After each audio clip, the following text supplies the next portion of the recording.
Good morning. Welcome to Full Time Sports Network. This is literally breaking news within the last hour, I'd say. And that is Thomas Tuchel has been sacked by Chelsea owner Todd Bowley. Wanted to do a quick stream. It's breaking news, literally. There's loads of stuff coming out about it right now. I wanted to come on and quickly talk about it. Um, let's just get into it right now. So this is the Chelsea statement as the new ownership group reaches 100 days since taking over the club as it continues its hard work to take the club forward. The new owners believe it is the right time to make the transition. So basically, yeah, Chelsea have sacked head coach Thomas Tuchel 6 matches into the Premier League season. Chelsea are expected to approach Brighton later on Wednesday for permission to speak to Graham Potter about their manager vacancy. Chelsea are also keen to speak to Pochettino and Zidane, who are both out of work. Todd Bowley has axed Tuchel just 3 months after completing his takeover of the club. Bowley is still acting as sporting director, having moved on Marina. Yeah, I'm not even going to try and say her surname. Chairman Bruce Buck and technical and performance advisor Petr Cech this summer in a complete overhaul of the Abramovich era. Obviously, Chelsea lost 1-0 last night in their opening Champions League group game to Dynamo Zagreb. It was Thomas Tuchel's 100th game since joining in January 2021. They sit sixth in the Premier League with 10 points. It's a little bit crazy. And here we go.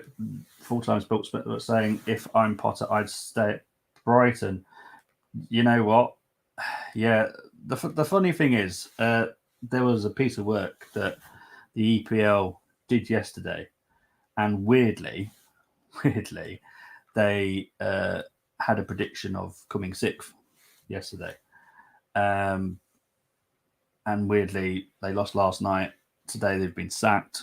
I think and here's a rebel from the Man United agenda would be a bad move for Potter. Chelsea too sack happy. I'd stick at Brighton if I was him. Yeah, probably. I don't think Potter is the guy that Todd Bowley will go for personally. I don't.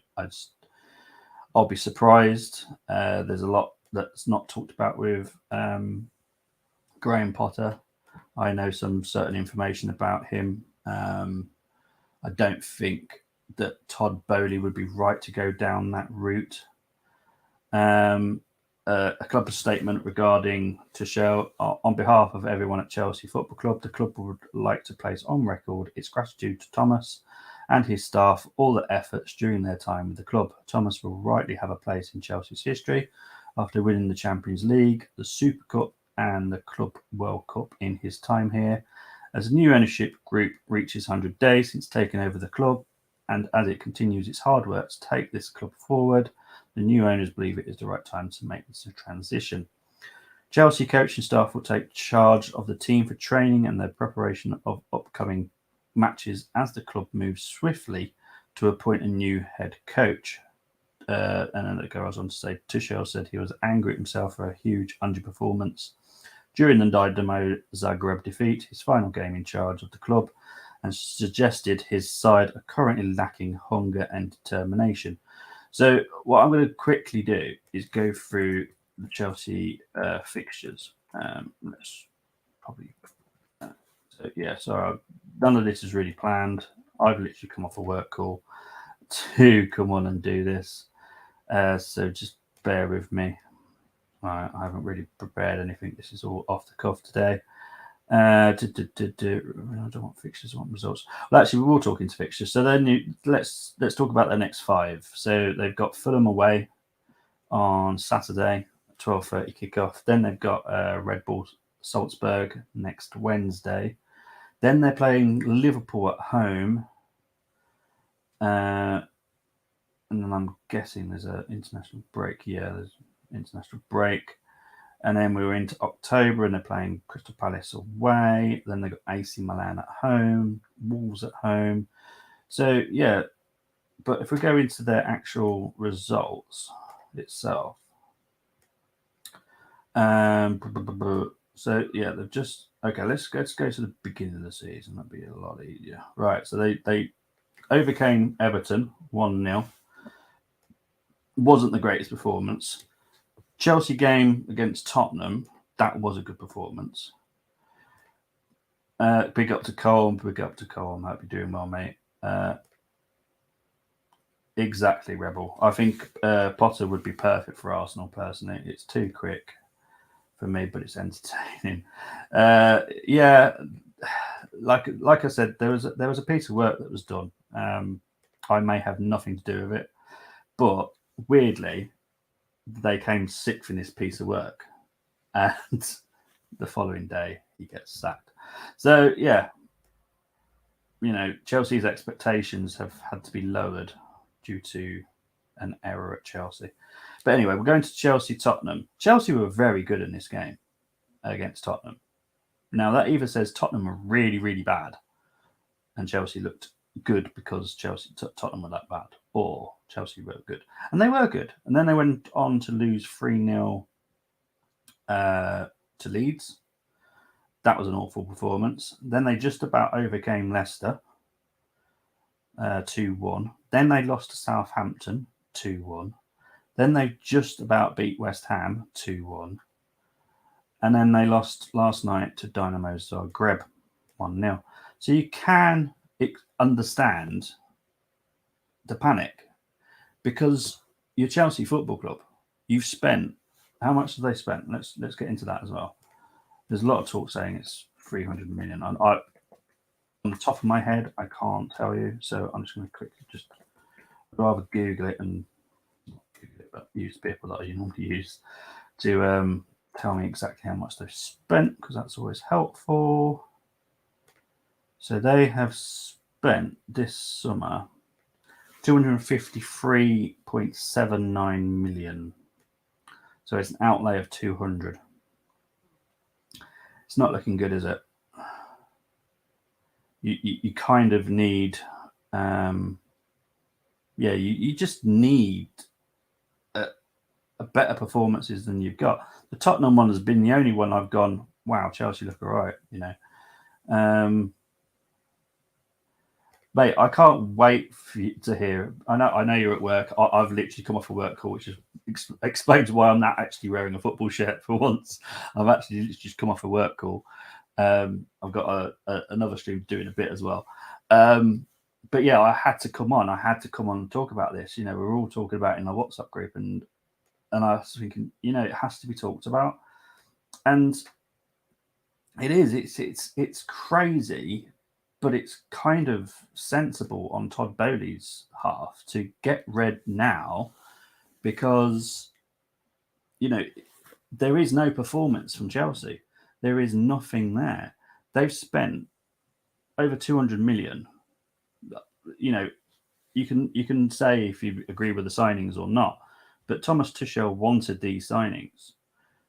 Todd went out and did it all himself. He was the wheeler and dealer for this. And there was no performance. There's been zero performance since the Tottenham game. It's not looking good. So, you either pull the trigger quickly or let it get worse, where you're then... Well, he is a good coach, but if you look at where he has coached, it has been Dortmund after the Klopp. It has been Paris Saint-Germain, which is a patchwork of world-class superstars. And then he came to Chelsea. Can you say he's a good coach? His record, I have to give him this, his record is like 2 points per match. It's crazy how good he actually is. I can actually tell you now, because I've got it on my phone. Let's have a look. Let me just give you 2 seconds, because I can find this. I've got it on my phone. I won't explain why I've got it on my phone. Right, so this is his coaching history, right? So at FC Mainz, his points per match was 1.43, which is played 183 games. At Dortmund, he did 107 games. It was a 2.12. At Paris Saint-Germain, after 127 games, it was 2.35. And at Chelsea, after, 100 games now, 2.07.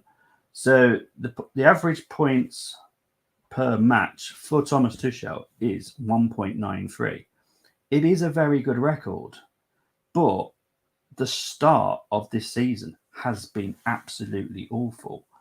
And that was a great comment by Tevez, by the way. Sorry. And then we got Alag Terrell. Sorry if I say your name wrong. I'm awful with names.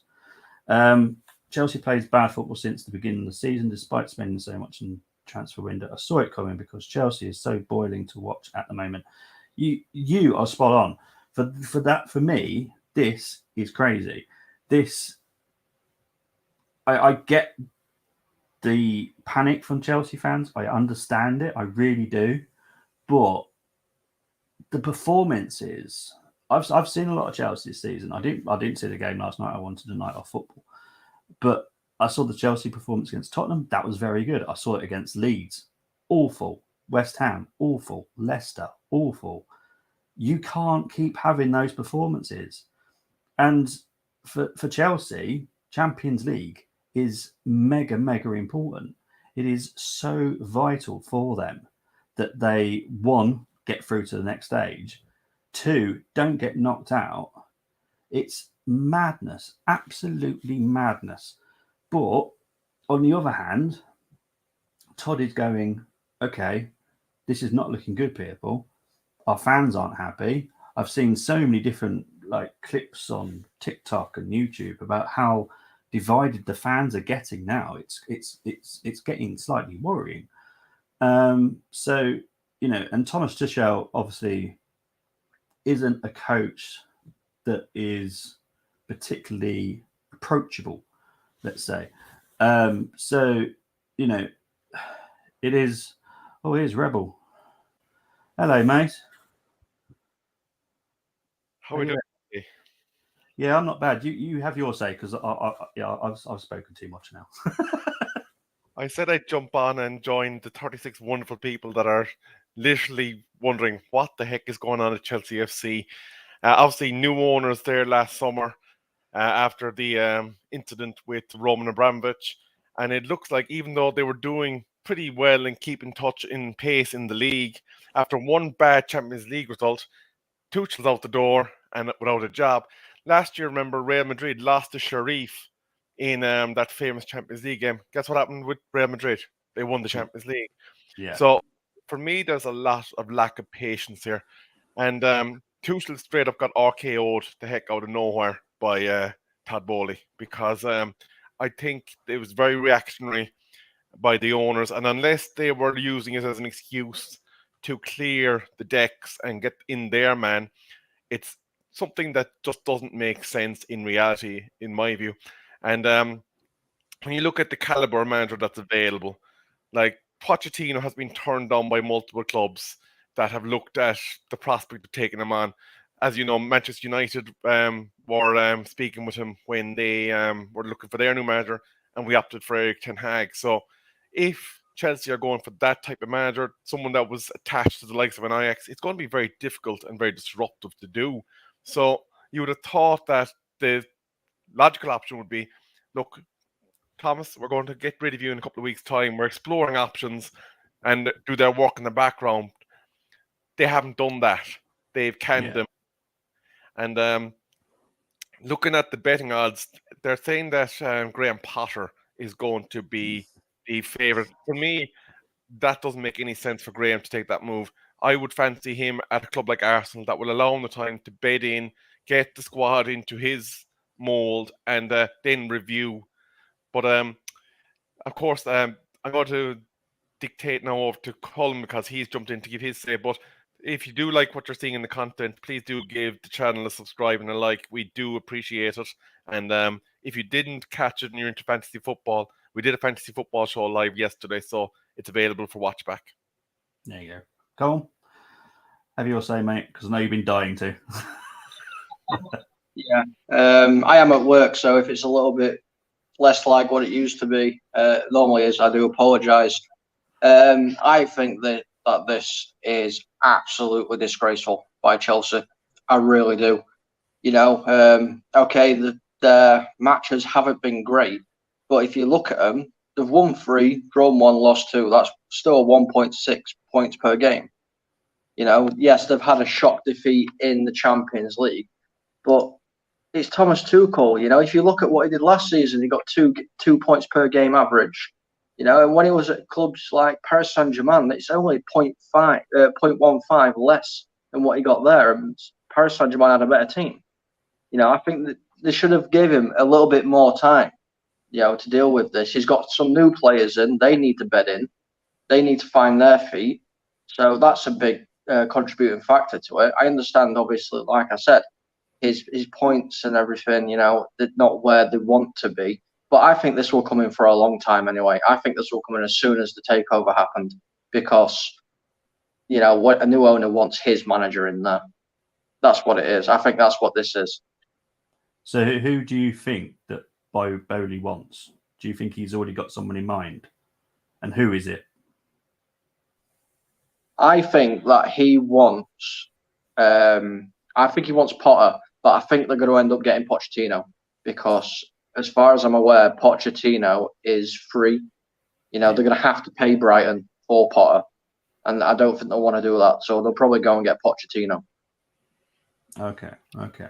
So what do you think? There's one option that we haven't actually explored, and he is a multi-Champions League winning manager. So maybe he could be convinced to take on the project because of the squad that is available to make a run at Champions League, and that is Zinedine Zidane. However, the understanding that has been there with regards to Zidane is that he's interested in one job and one job only, and that is taking the French job after World Cup.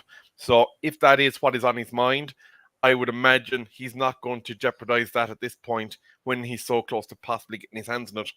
Graham Potter, I think it's a difficult move for them to get done, I'll be honest with you, because, again, they have to negotiate with Brighton, who are doing very well in Premier League at the moment. Obviously, the long term, there would be a big upside for Potter getting a job the size of Chelsea. It's a huge job. It's a great job. We've seen the likes of David Moyes jumping at his chance at a big club. But I think this particular big club, there's a lot more downside. We saw the damage that Manchester United done to Moyes when it went wrong for him. If things didn't go the way the owners felt they should be going at Chelsea, I could see them casting Potter aside just as quickly and as brashly as Manchester United did with Moyes. For the likes of Pooch, there is no downside. He had the Tottenham job. He left. He took the Paris Saint-Germain job. He was let go from Paris Saint-Germain. If he takes the Chelsea job, there will be another job for him there. He's just that type of manager. But I think looking for your first big chance at a big job, if I'm Potter, I'm just going, nope. So I think the reality of the situation is they've got a one-person interview panel, and that is Pochettino. And maybe they're just waiting to announce it. Maybe it could be done, and they're just doing the media scrum saying, oh yeah, we're looking at this option, we're looking at that option. But when you think about the fact that in that back line, Tuchel had to deal with Wesley Fofana, Koulibaly, Joe Wicks-Light, a.k.a.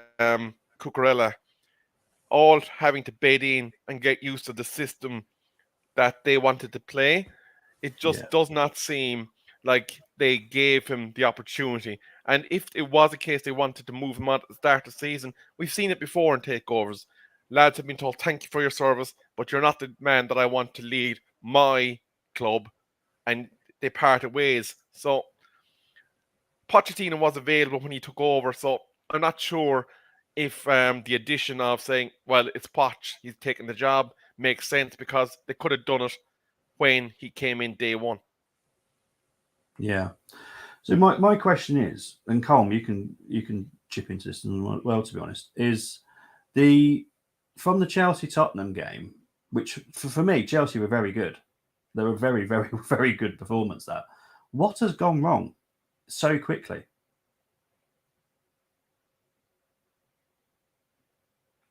Can anyone hear me?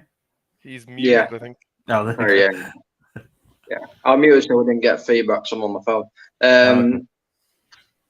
I don't know what's gone wrong with Chelsea. You know, they started quite well. You know, like I said, they've not been fantastic. And when you look at the signings they've brought in, the likes of Koulibaly, you know, the players like that, they're really, really good, solid players. Maybe it's, I don't know, maybe it's just a little bit of unprofessionalism for some of the players that have come in, which has undermined Tuchel a little bit. Maybe it's a case of they're just not up for it. You know, this whole new owner system and everything. Because let's face it, I mean, like what Rebel said, they could have got Poch in earlier, but they've been getting rid of other people first.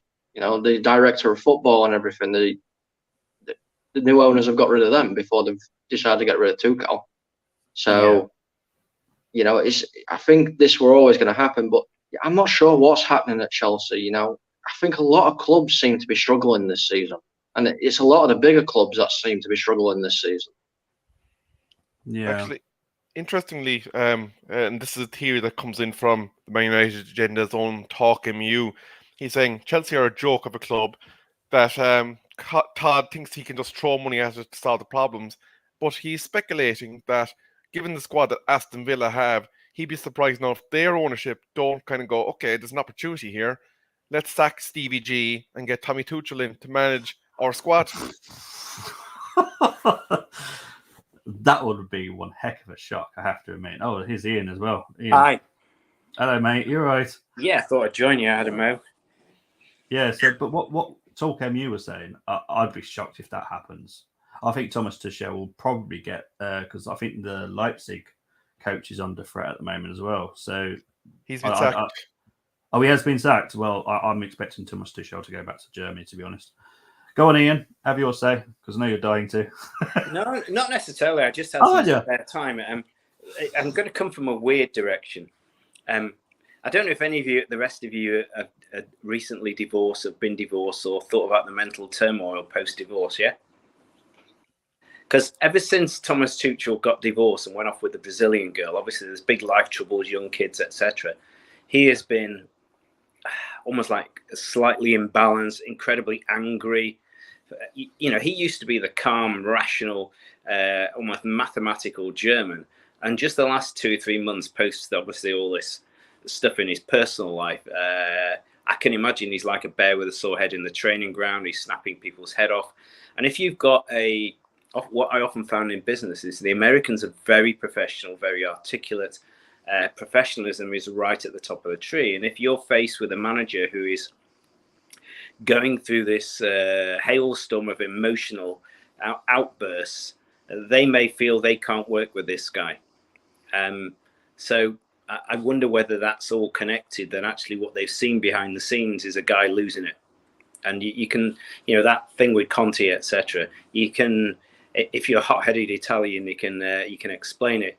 If you're a level-headed, pragmatic German, then that's well out of character. So that's what I wanted to say to begin with on that. They're just like the long contracts they're giving to players. They're taking a very, very long-term view, having invested a lot of money. They're trying to tie the youngsters down to a contract. They're looking at what Ferguson did and managers with longevity. So perhaps for the first time, they appoint a manager who they view maybe will be with Chelsea 10 years, a decade, to build a legacy in there. It would be the first long-term appointment that we'd have. And that, your logic says Graham Potter. Yeah, but I'm not certain whether he's got enough European experience. My brain says Zinedine Zidane, because I think he's got every single box ticked of success and being able to handle those very, very big stars. And that's my view on it. Actually, interestingly, Ian, if you look at the previous manager that you mentioned, Conte, he must be kind of smiling from ear to ear because he's in a project now that he's got control of, that his owners are kind of invested in, working with them, and he seems to have escaped possible turmoil at Chelsea. Yeah, I agree. He didn't last very long at Chelsea, but this is a different era. I just wonder whether they're taking a long-term view. They've inherited a manager. Everything else they've set up from scratch. Yeah, that's my thoughts on it anyway. Well, if you look at it, he's only 5 points. He was only 5 points off top when you think about it. He had 10 points from a possible 18, so he wasn't exactly drifting away in the league. He's in the company of United and Liverpool in terms of the standings, and is in touching base of the other major three. So you have to say that the maths doesn't add up in terms of it just being solely that defeat yesterday, given, as we said earlier, that Real Madrid in their Champions League winning season lost to Sheriff. No, I agree. I think it's far more about a very long-term view. I think they've had a good look at a manager they've inherited and they don't like him. And they don't think he's the right long-term fit for the investment that they have made. And I think that kind of financial decision-making of the Americans will say, yeah, we've put in 300-400 million plus the billion or whatever to cost the club. We need someone at the helm we can trust, who has professionalism, who we see as a long-term prospect, regardless of where he is in the league. I think that's the chat. That's the issue. And they've gone early, which is, just after the investment. I don't think it's got anything to do with where they are in the league. I think they've just had enough time to have a good look at what they've inherited. Yeah, I believe that one, to be honest. There is two other managers that are being linked now.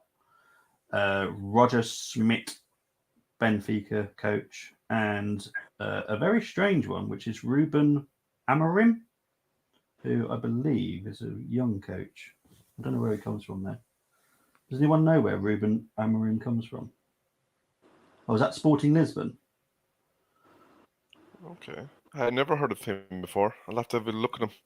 Yeah, well, he's just because I'm getting news constantly, and Ruben Amorim is a new one being mentioned. He's only 37. And he was linked with Man United, actually.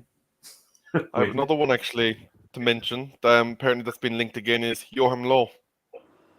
That's an interesting one. Yeah. I think they'll go big. They'll go professional. They'll go level-headed. They'll go business-like. They'll go legacy. You think so? And at top of the list has to be Zidane for that. Throughout all the Real Madrid tenure, he sailed like a fine yacht on turbulent seas through it without losing it at all. And I think that's what the Americans will look like. But Joachim Low's an interesting one. I just don't know what his CV's like at club level. Yeah. Apparently, he was first linked way back in 2010 following the dethroning of Jose Mourinho, or the dethroning of Carlo Ancelotti. He was then linked after Mourinho and after Conte. So he's one that's current. He's a bit like Thomas Guyton when he was being linked with a transfer to United every season. He's a name that crops up every time the Chelsea job comes available. And as you said, his experience is predominantly the 14 odd years of German international football. Well, his last club job was Austria Vienna in 2004. So he's not managed a club for 18 years. And club football and international football are two different things. I agree. And we've seen the effect of that as well at Manchester United. Ralph Rangnick, a guy that was predominantly an upstairs man, was asked to do a job in the front lines. Now, he identified significant problems and he was trying to arbitrate for resolution of those. But on field, it seemed like he just wasn't as sharp as he would have been if he was constantly on that sideline. So maybe asking a guy that was predominantly looking at international football selection and gearing his teams to play in a couple of batches every season isn't going to be the instant hit that you want. So maybe that is something that will stack against Low. But Chelsea have done this at a time when their managerial candidates that are free and available, it's a thin pool. Unless they're going for Big Sam. Maybe Chelsea go out of the blue and go all in for Big Sam. That would be entertaining. This is a very senior level strategic appointment for those Americans. You don't put in. Well, I don't even know the numbers that they're all in for. Must be $1.5 billion. You don't put $1.5 billion in and then take a risk. That's why I think they'll go very safe, very professional, seen everything, done it. Zidane, I can't see how they look beyond him, really. If he wants to return, that is. How quick are we expecting him to name a new manager? Are you expecting it by the weekend? I would be surprised, like most very big American businesses, I would be surprised that they haven't sounded out the candidate well in advance, almost quietly secured a deal before they, press the button. I don't think it's got to do with last night.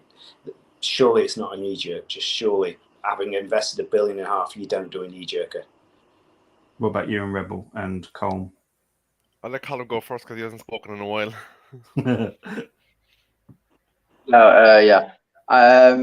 I think it all depends on who they're actually going to chase down. If it's going to be like Pochettino, I can see it being done before the weekend. Like I said, is available. If they're going for somebody like a Potter and they're pushing for that, then it could be a week, it could be two. We don't know. Obviously, we know what the Americans are like. Obviously, business-wise and everything, they're going to want to get it sorted. And I think they'll just go for the cheapest option. That's my personal opinion. They'll go for the cheapest option, which is Pochettino. Yeah, interestingly, I do think that they must have something in the back line to discuss whether or not they were going to sack him in the first place. But any negotiation, as we know, with a club is complicated and time-consuming. We had to wait pretty much 6 months for Ten Hag. If they are dealing with, say, another club, maybe not for Potter, for argument's sake, it's going to take a protracted amount of time to extradite him from his contract, because that club then in turn has to be confident that they have a suitable replacement themselves. If it is a case of it being one of Zizou or Pochettino, it could be as soon as tomorrow. But because they will have their diligence done, you would hope, before they made the sacking. But again, does that appointment improve Chelsea's position? In the case of Zidane, obviously it's a proven Champions League winner that is recognisable to all those big names. I'm not convinced, though, Zidane wants another club job. I think he'd done what he wanted to do at Madrid, and I think he wants international football. So I think that could be a big stumbling block for the Americans to overcome in terms of getting him on board. So I reckon it could be Pochettino, and I wouldn't rule out him being gone before the end of the season again, because I don't think these guys have the patience if it is that they are putting the eggs in the basket of, because Tuchel was doing a pretty decent job. He won Champions League in the season that he arrived. He had problems with his squad last year in that Lukaku, their marquee signing, didn't get the goals for them. This season, they were blunt up top. They got Aubameyang in on deadline day. It was his first game, so he was still trying to integrate him into the style of play for the attacking set, and they just did not allow the time for Tuchel to have an impact with that squad. Because when you bring in a lot of players, as Villa saw a couple of seasons ago, it takes time for them to actually play as a cohesive unit. And I think Pochettino will have the same battle. So maybe his only hope would be tough defensively, be tough, dour to break down, and try and strike in the break, because I don't think they have enough signings brought in the creative side of the ball to actually change things dramatically. Yeah. Well, you're talking about signings. Obviously, there was a lot of talk with other players before they signed Aubameyang, before they signed, who else did they sign close to the end? Callum Bay. Sakira. Oh, yeah, Sakurai, isn't it? That's it, Sakurai. There were shock signings, to be honest, because they were talking about Frankie de Jong. So do you think this was Todd's issue or Tuchel's issue, the signings? Do you think it's all Todd?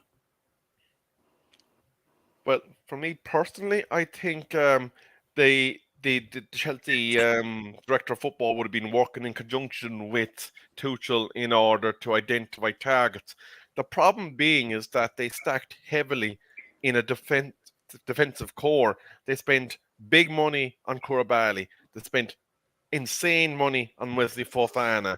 They sent big money to whip Cucurella aka Joe X-Light from City's noses. And in all that then, they had to try and move on a absolute plethora of wing-backs from the club because they were so imbalanced in terms of depth at the back. They never changed the aging midfield. They never reinforced that until late on deadline day, and they didn't deal with the central striker role. Obviously, they brought in Sterling. We know this, but they never dealt with who's going to be the point of our attack. And for me, I think they kind of did a disservice to Tuchel in regards to not balancing where the money was gone. They were keen to overhaul their defence. They'd done that, but they'd done it at the expense of balancing the team and investing across multiple areas of deficiency, I think. What about you, Cole? What do you think? Sorry, we're having a bit of a bad technical difficulty then. No worries, mate. Loads of stuff going on. So I missed quite a lot of what Rebels said there, but I caught the last little bit of it, and I kind of got to agree with what Rebels saying there. It's just I really just don't understand what's going off mainly. I mean, there's lots of things we could sit here, discuss, talk about in regards to Chelsea, the new owners, new managers, all this kind of stuff. I don't even know what more to say. Rebels covered a lot of it, so I'm just gonna have to say I'm gonna stick with what Rebels saying there. Yeah, fair dues. What about you, Ian? Yeah, I think he's not far away from the truth. To an extent, it was Hobson's choice. When they lost the two central defenders, Christian and Rudiger, on free transfers, and you look around with Alonso at 32, 33 years old, there is no choice. You have to go out and get a couple of centre-backs and a left back there. I was surprised they paid as much as they did for Cucurella because obviously Chilwell is a world-class left back, but perhaps the report on his injury was worse than they thought. So to an extent, that was a very logical process. They had to replace those guys. It was almost, where do you start? If Lukaku was spitting his dummy out and heading home anyway, yes, you needed to replace that. I think Sterling was an opportunity strike. I think he was there. They thought he was value for money. They went out and got him, and it was a case that suited. To an extent, it's almost as though they ran out of time and money with the positions they needed to fill. I agree with Rebel. A central midfield creative player was essential, and a striker, but they ran out of time and money, and who was available to be able to do that? And therefore, Aubameyang is a free short-term fix. But I think a bit like Real Madrid, when Benzema, who interestingly got injured last night, when he's run his course, they're going to have to spend huge to replace him. There just wasn't huge available. That's all I'd say. I don't think Chelsea have finished in their spending. I think they're a central midfielder and a striker short. I do admire what they're doing in terms of trying to get them the players like Reece James, which they have, to very long contracts, and they're in talks with Mason Mount at the moment. He's a wonderful player. So actually, with him and Havertz, who are young and talented, they have that almost like top of the diamond. It's that playmaker they miss and that striker they miss. Apart from that, they're not a million miles off a perfect team. But back at the ranch, hey, football never ceases to surprise me. I do agree with Rebel. If they appoint Pochettino, he's not going to make it. He doesn't have the ability. He has a track record of not having the ability. And surely they will look at his CV and go, no, we need someone bigger than that. If Zinedine Zidane isn't on the market and he doesn't go in there, I'm not sure where they're going to go. Everything else is such a bloody huge gamble. You go Jock and Low, monster gamble because he doesn't have the club and he's been out of the game for a little while. You go Pochettino, never really won anything, monster gamble. You go Posse, great coach, maybe a number 2 at Chelsea, but he's never even played in Europe, to my knowledge, or managed a club in Europe.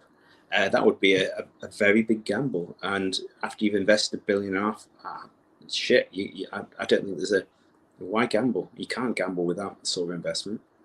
And probably more to come. Can I just throw in something into your hypothesis, actually, Ian? Because you mentioned about running out of money. They had an opportunity to move in Movan Zajic, who was a player that was deemed surplus to requirements following Anthony moving to Manchester United. But they pretty much priced him out of a move by asking for an absolutely ridiculous fee for him. Like, if they managed to get 15, 20 million, that was a Cody Gakpo or somebody along that price range that they could have brought in, maybe that might have better served the purpose that they were trying to do. So I think there was a bit of naivety upstairs in regards to the price tag that they were putting on Zajic. Yeah, I think they just wanted to keep him until January, till they can look around post the World Cup. I think the guy you mentioned from, I think he's at PSV or whatever. He was kind of hanging around at PSV until he saw what was happening in the Champions League, wasn't he? I thought a variety clubs trying to get him out of PSV, and they were saying no. And I'm not convinced he's got a world class. He's good enough. I don't see what the benefit would be to swapping him for Zajec. He's no better. So regarding the last two comments that we've got from TZ and Durrell19, thank you for tuning in. Do you think Thomas Tuchel has been unfairly sacked due to the fact he's a very good coach? Or do you think it's more of a business decision? Well, I think I've said it already. I think that he has been unfairly sacked, but he has been unfairly sacked because this is a business decision. That's what it is. You know, like I said earlier, the new owners have come in. They want their manager, not somebody else's manager. You know, they want things run in a certain way that their manager is willing to be on board with. So yeah, it isn't unfair. Because I think it is unfair. He's, like I said, he's sat in the league in a comfortable position. You know, it's only the beginning of the season. Yeah, okay, they had one shock loss in the Champions League, but that's not going to affect their Champions League run. I think, you know, the next couple of games they'll probably go on and win the Champions League games. But yeah, it's all down to business in my eyes. You know, they want their manager, and Tuchel was not their manager. Yeah, agreed.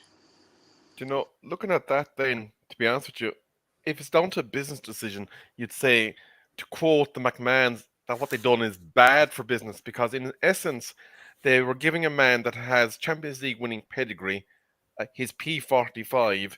He had definitely the skill set to turn around the ship and get it steering in the right direction again, especially if he could navigate his way up until the World Cup. And after that international break for the World Cup, the window will be open again, an opportunity to get in one or two players to make that drive for the finish line between January and next May. I think this is purely a preference decision on behalf of Todd Bowley.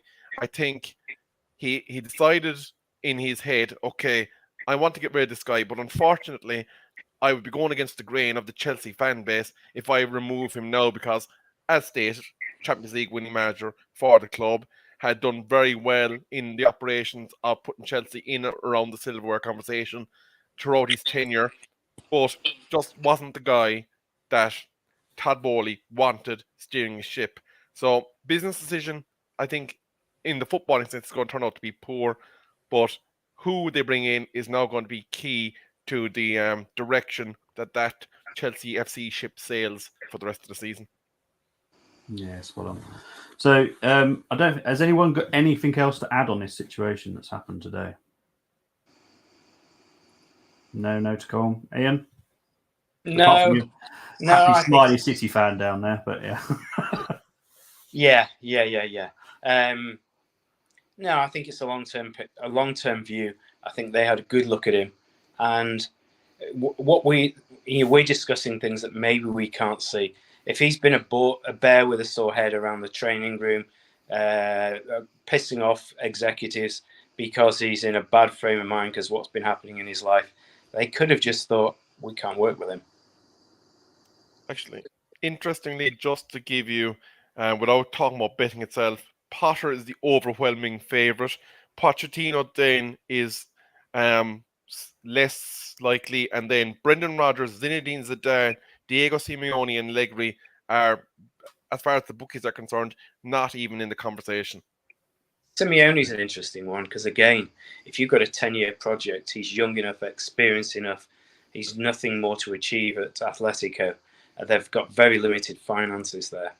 I know he's bloody expensive. He earns a fortune, but Actually, it's got to be someone like that, or there's two more actually added to the list that I've just seen: Roberto Martinez and Thomas Frank. Okay, Thomas Frank, I'd be excited about him. I love the way he plays football, but Martinez, not so much. No, that was going to make me giggle for the day now. but Frank and Potter are almost of the same ilk.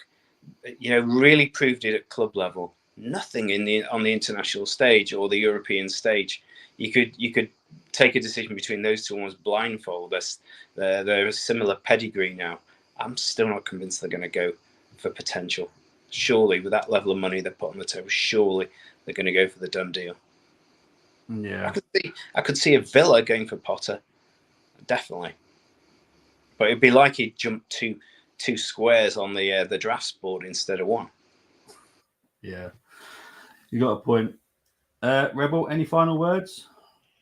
My final words is I have seen lots of Chelsea fans absolutely shocked and flabbergasted at the lack of patience that was shown. They don't think that he should have been sacked in the majority. I don't think there was any Chelsea fan arbitrating for his removal. And the bottom line, I think, is this could prove to be a rather pivotal moment in this takeover that has occurred by Bowley. Who he appoints is critical now to the season. Yeah. But I don't think any major shift in their fortunes can be done until a window reopens. So they pretty much put their new manager with a hand tied behind his back before he's even taken over his first game. All we can see is possibly a tactical change, which more than likely, given the squad profile, is going to be very defensive and very hard to break down football. Any final words from you, Colm? I just want to say, like, share, subscribe, keep updated with everything, because things like this can happen. We can go live at any minute. And I just want to end by saying the same thing that Chelsea have said in their club statement. I believe that it's the right time. Ian, any final words from you? I loved what Colm just said there. Like and subscribe. Thank you, everyone, for jumping on so quickly, because this is what we should be about, agile, being fleet of foot. And to summarise, I'd say long-term project, a good degree of professionalism, a very sound pedigree. If they don't do that, it's a hell of a gamble with the money they're putting. Well, before we do end the broadcast, I would love to say thank you to everyone that's tuned in, commented, and joined in. Colm, before you left, I was going to say thank you to him because he's literally from work. I've jumped off a work call, which is why I'm in this groovy shirt because I'm on a work call. But this was more important, funny enough. But it is. I work in football organisations, so it's fine. They'll understand. Rebel, I appreciate you. It's the first time I've actually seen you. I've only ever heard you, so it's nice to see you. Thank you very much for jumping on there, mate. Ian, big up to you as always. Thank you for jumping on. Are you still on holiday now? Yeah, I am. I'm in a great villa. Yeah, so but actually, I'm quite free to jump on any show at the moment. Actually, I'm quite happy about it. But yeah, guys, thank you ever so much for tuning in. And for now, we will be seeing you all very soon, I'm sure. But for now, tonight, actually, the NFL show. Rebel. Oh yes, Rebel, plug it and talk about your EFL. Well, it is our wonderful correspondent from across the pond, Brish, is doing the fantasy football draft tonight on his NFL show, and it'll be going live around 11 p.m. UK time. And unfortunately, I'm going to be auto drafting in the league, so because I have to get up early tomorrow morning for work. So if you have an interest in matters of NFL, do be sure to tune in to Brit tonight at around 11 p.m. Or obviously, as always with our shows, you can watch them on playback at your convenience. Exactly. And I'm on tonight. I'm joining Ollie's Mullet show, which is the let's describe as the goggle box of football, the funny show. Yeah, Ollie, I have to say, is a very funny man. So yeah, everyone tune in to all these new shows. But for now, we are out of here. Thank you ever so much. Take care.